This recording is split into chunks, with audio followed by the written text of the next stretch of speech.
کیسے پتہ لگے گا کہ ایک چیز آزمائش ہے یا سزا ہے. اور بہت سے لوگ جو ہے نا وہ اسی غم سے ہی نہیں نکل پا رہے ہوتے, اسی ڈپریشن سے ہی نکل پا رہے ہوتے, اور بار بار یہ کہہ رہے ہوتے ہیں کہ مجھے لگتا ہے کہ مجھے نا یہ کسی میرے عمل کی سزا مل رہی ہے.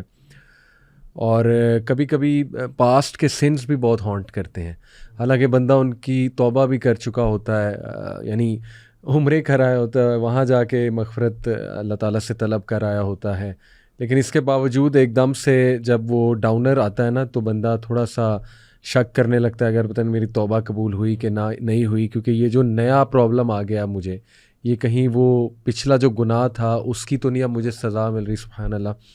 تو ہم سب کو آتے ہیں, ٹو بی آنیسٹ, ہم سب انسان ہیں, اور کبھی کبھی یہ ڈاؤنرز آتے ہیں.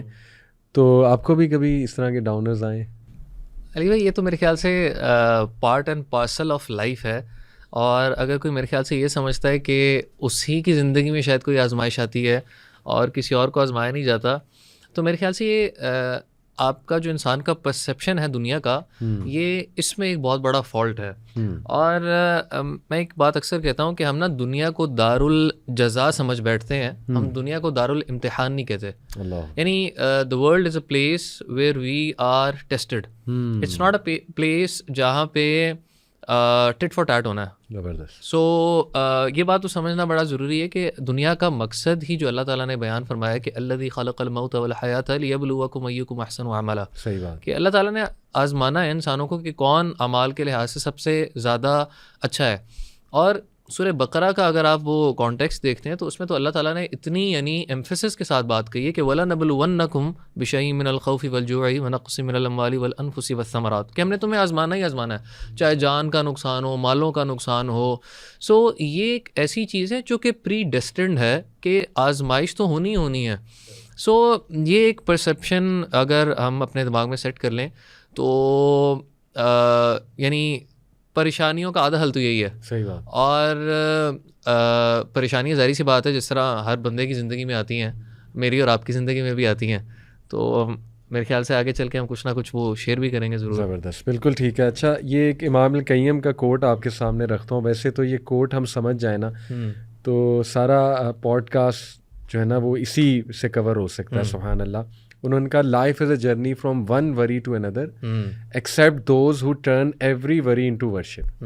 سبحان اللہ. یعنی سبحان اللہ کتنی ڈیپتھ ہے کہ دیکھیں اس میں انہوں نے کوئی وہ سبز باغ میں نہیں دکھائے ہاں جی کہ وریز نہیں آئیں گی, bed of roses in life. Worries تو آئیں گی from one worry to another. ابھی آپ ایک سے نکلتے ہیں سبحان اللہ, کوئی کچھ اور آ جاتا ہے, لیکن صرف وہ لوگ اچھی زندگی گزار جاتے ہیں, اچھا سروائیو کر جاتے ہیں جو ان وریز کو ورشپ میں, دعا از ورشپ, نماز اپنی بہتر کرنا that is obviously part of worship, یا اللہ تعالیٰ پہ توکل کرنا, اللہ کے اور قریب ہونا. تو بڑا جاندار کوٹ ہے, بڑا خوبصورت کوٹ ہے کہ ہر وری کو جو ہے نا وہ اس میں جو کنورٹ کرتے ہیں وہی لوگ جو ہے نا وہ ہوتے ہیں. اچھا علی بھائی اس کے اندر نا میں ایک چیز ایڈ کروں گا کہ یہ جو بات ہے نا آزمائشوں سے ریلیٹڈ, میں چاہتا ہوں کہ کچھ نا ڈسکلیمرز اگر ہم ڈسکس کر لیں, اگر آپ کے وہ ذہن میں ہیں, it makes your life very easy.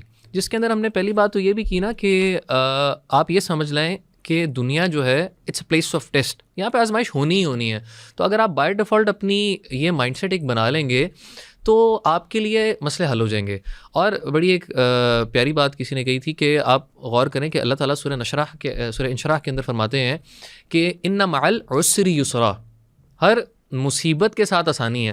اللہ تعالیٰ نے یہ نہیں فرمایا کہ ان مع اليسر یسرا, ہر آسانی کے ساتھ مشکل ہے. یعنی ایک پازیٹیو پرسپیکٹیو دیا ہے کہ جو تمہارے پر مشکل آئی ہے نا اس کے بعد آسانی آنی ہے. ٹھیک ہے, یہ نہیں کہا کہ ہر آسانی کے بعد تمہیں مشکل میں آنی ہے. اس کا ٹرانسلیٹ بعد ہے یا ساتھ ہے, یعنی اس کے ساتھ, یعنی جب مشکل آئے گی it will be followed with یعنی ایک ایسا پیریڈ بھی آئے گا پھر آپ کے لیے آسانیاں بھی ہوں گی انشاءاللہ. کیونکہ میں نے ایک اسکالر کہتے سنا ہے کہ ساتھ لگی آ رہی ہوتی ہے, وہ اٹیچ ہے نا, ایک کے بعد دوسری, ایک کے بعد دوسری. بالکل. سو ایک یہاں پہ پازیٹیو اسپیکٹ اللہ تعالیٰ نے مینشن کیا ہے. اچھا, اس میں نا ابن القیم رحمہ اللہ کی ایک بک ہے ٹرائلز اینڈ ٹریبولیشنز, بڑی اچھی کتاب ہے, اگر لوگ چاہیں گے پڑھنا تو اس کو بھی پڑھیں.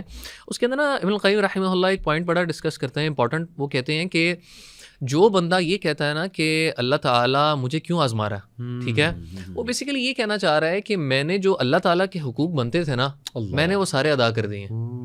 اللہ تعالیٰ نعوذ باللہ میرے ساتھ کوئی انجسٹس کر رہا ہے. اور سبحان اللہ اگر آپ غور کریں کہ ہم اللہ تعالیٰ کی اس طرح ورشپ کر ہی نہیں سکتے جس طرح اللہ تعالیٰ کی ورشپ کا حق ہے. کون بندہ علی بھائی ہم میں سے کہہ سکتا ہے کہ میں نے اللہ تعالیٰ کی ورشپ کا حق ادا کر دیا؟ اس کو سمجھانے کے لیے نا علماء ایک مثال دیتے ہیں. علماء کہتے ہیں کہ آپ عبادات غور کریں. اللہ تعالیٰ نے نا عبادات کے بعد ایک سنت جاری کی ہے کہ تم عبادت کے بعد استغفار کرو.